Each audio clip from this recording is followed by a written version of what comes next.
എന്നാ പിന്നെ നമുക്ക് ആ വാവൂരുപള്ളി അങ്ങ് പൊളിച്ചാലോ? ചോദിക്കുന്നത് ഞാനല്ല, ദാ ഈ താഴെ കാണുന്ന ഈ ചേട്ടനാണ്. നങ്ങീത് ഗോവിന്ദൻകുട്ടി രാധാകൃഷ്ണൻ. ഇന്ന് വരെ കേൾക്കാത്ത ഒരു പേരാണ്. എന്തായാലും പേരെന്തെങ്കിലും ആവട്ടെ. ഈ കമന്റ് വന്നിരിക്കുന്നത് ഞാൻ കഴിഞ്ഞ കുറച്ച് ദിവസമായിട്ട് സംസാരിച്ചുകൊണ്ടിരിക്കുന്ന സനാതന ധർമ്മം എന്ന ഫേസ്ബുക്ക് പേജിലെ ഒരു പോസ്റ്റിന്റെ താഴെയാണ്. പോസ്റ്റ് ഇങ്ങനെയാണ്: വാവർ എന്ന് പറയുന്നത് മുസ്ലിംസിന്റെ ദൈവമാണോ?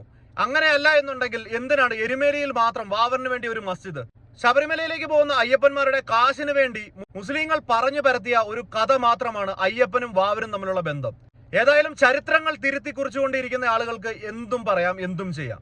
പക്ഷേ ഇത് കാണുന്ന നിങ്ങൾ വർഗീയതയ്ക്ക് എതിരായിട്ട് സംസാരിക്കാൻ ആഗ്രഹിക്കുന്ന ആളാണെന്നുണ്ടെങ്കിൽ ഈ ഒരു ഫേസ്ബുക്ക് പേജിന്, സനാതന ധർമ്മം എന്ന ഈ പേജിനെ മാക്സിമം റിപ്പോർട്ട് ചെയ്യുക. അതുപോലെ തന്നെ കേരള പോലീസിനെ ഇതിനകത്ത് മെൻഷൻ ചെയ്യാനും നിങ്ങൾ മറക്കരുത്. കാരണം കഴിഞ്ഞ ദിവസം കേരള പോലീസ് തന്നെ ഒരു പോസ്റ്റ് ഇറക്കിയിട്ടുണ്ടായിരുന്നു. സോഷ്യൽ മീഡിയ വഴി മറ്റുള്ളവരെ തമ്മിലടിപ്പിക്കുന്ന രീതിയിലുള്ള പോസ്റ്റുകൾ ചെയ്യുന്ന, കലാപാഹ്വാനങ്ങൾ ചെയ്യുന്ന, വർഗീയത തുപ്പുന്ന എല്ലാ പേജുകളും